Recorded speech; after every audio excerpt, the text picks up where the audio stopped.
Imagine walking through Manhattan in the sticky heart of August, sweat beading on your forehead, when bam, you spot a storefront so black it seems to swallow the sun itself. No neon, no pastel Instagram bait, just a matte void daring you to step closer.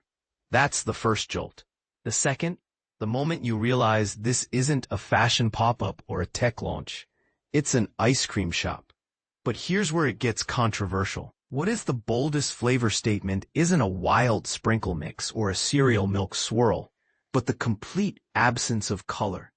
Welcome to the Hendry, Jeni's Splendid Ice Creams collaboration, a temporary temple to darkness called OPAQUE.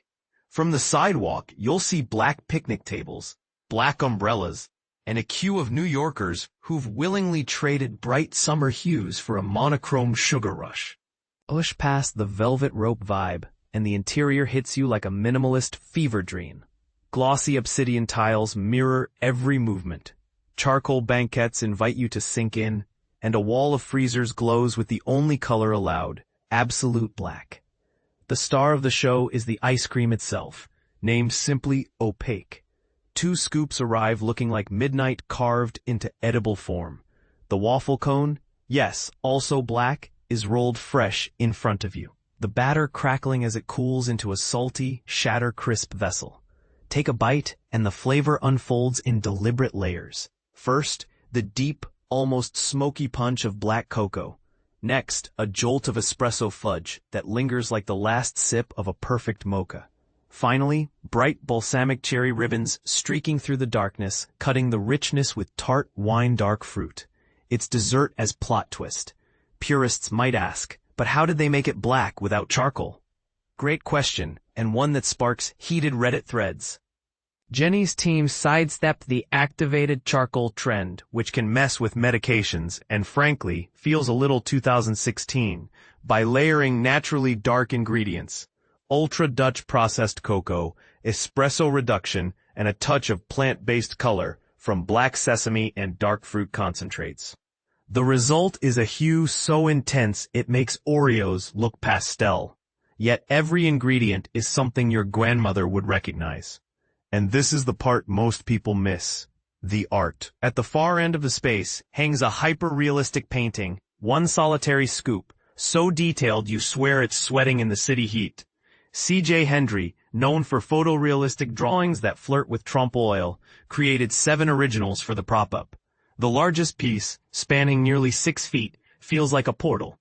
Step closer and you half expect the painted scoop to melt onto the gallery floor. Hendry's signature flower motif, here rendered in graphite and charcoal, peeks out from corners and napkins, a quiet reminder that even in a colorless world, nature finds a way to bloom. The experience is engineered to mess with your senses. Without color cues, texture becomes louder. The velvet seats feel plusher, the waffle cone crisper, the cherry ribbons more electric. Hendry calls it sensory minimalism. Strip away the rainbow and you're left with pure form and flavor. Some visitors swear the ice cream tastes colder. Others insist it's sweeter. Scientists might roll their eyes, but the placebo effect is delicious. Now let's stir the pot. Is monochrome food a gimmick that signals the end of joyful eating, or the beginning of a more mindful dessert culture? Critics argue that removing color is just shock value marketing dressed up as art. Supporters counter that we've been hypnotized by neon cereal milks and unicorn frappes for too long. Maybe it's time to let flavor speak for itself. Where do you stand? Would you queue for an all-black cone, or does the thought make you miss strawberry sprinkles? The pop-up runs for a limited time on West Broadway. And when it's gone, it's gone. No merch drops, no NFTs, just the memory of the darkest ice cream you've ever loved. If you can't make it, Jeni's is selling pints online, though fair warning, eating OPAQUE on your couch under fluorescent light isn't quite the same as devouring it under Hendry's charcoal gaze. So, brave reader, would you trade your rainbow sprinkles for a taste of the void? Or does dessert need color to feel like joy? Drop your hottest take below. Let's see whose opinion melts first.